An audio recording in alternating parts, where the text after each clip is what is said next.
Indonesia adalah negara yang sangat kaya dengan manuskrip Al-Quran. Penyalinannya terbentang sepanjang Kepulauan Indonesia dari Aceh hingga Maluku.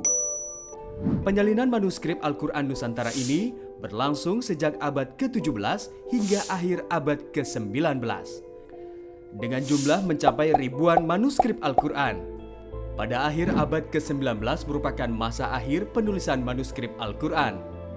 Di pertengahan abad ke-19, teknologi cetak naskah-naskah keagamaan mulai merambah di Nusantara. Masa ini merupakan masa peralihan dari penyalinan naskah secara manual menggunakan teknik litografi atau cetak batu. Pada pertengahan abad inilah, tepatnya tahun 1848, selesai diproduksi mushaf cetak batu di wilayah Palembang. Mushaf ini bisa dilihat di wilayah Palembang bertempat di Museum Sultan Badarudin II dan wilayah Cirebon di Masjid Dok Jumeneng. Akhir abad ke-19 beredar sejumlah mushaf dari luar negeri seperti Bombay, India, Singapura, Turki, dan Mesir. Namun, mushaf yang paling banyak beredar adalah mushaf Bombay asal India dan Singapura. Sementara Turki dan Mesir tidak terlalu banyak karena mushaf ini biasanya hanya diperoleh melalui jamaah haji. Tidak heran jika pada masa ini mushaf luar negeri yang banyak beredar berasal dari India dan Singapura. Cetakan India bisa dijumpai pada sejumlah daerah seperti wilayah Palembang, Demak, Madura, Bima, hingga ke Malaysia dan Filipina. Sedangkan mushaf Singapura bisa dijumpai di wilayah Palembang, Jakarta, Cirebon, Surakarta, Bali, Palu, dan Maluku. Di awal abad ke-20 mulai muncul generasi pertama percetakan modern mushaf Al-Quran. Generasi pertama pencetak mushaf Nusantara adalah tokoh Mesir bernama Abdullah Afif Cirebon, Salim Naban Surabaya, dan Matbaah Islamiyah di Bukit Tinggi.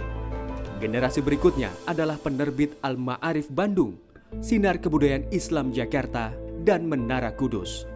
Sedangkan penerbit generasi ketiga yaitu Toha Putra Semarang, BIR dan Company Jakarta, Yayasan Pengembangan Islam Jakarta, Yayasan Penyelenggaraan Terjemahan Al-Quran Jakarta, dan Al-Hikmah Jakarta.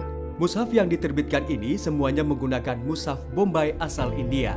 Sebagian besar dari penerbit mushaf Al-Quran generasi pertama adalah para pendatang dari keturunan Arab.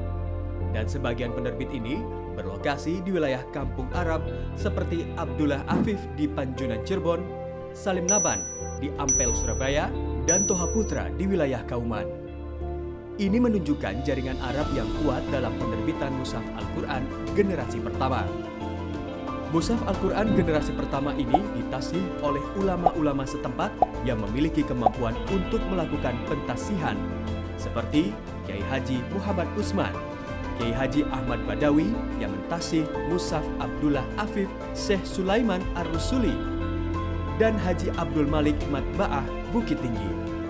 Praktis masyarakat Muslim Indonesia di awal abad ke-20 hingga pertengahan banyak menggunakan mushaf model Bombay India dengan karakter tulisan khat yang tebal, shakel, dan daub yang berbeda dengan Saudi, serta tanda wakaf yang lebih banyak ketimbang mushaf Saudi.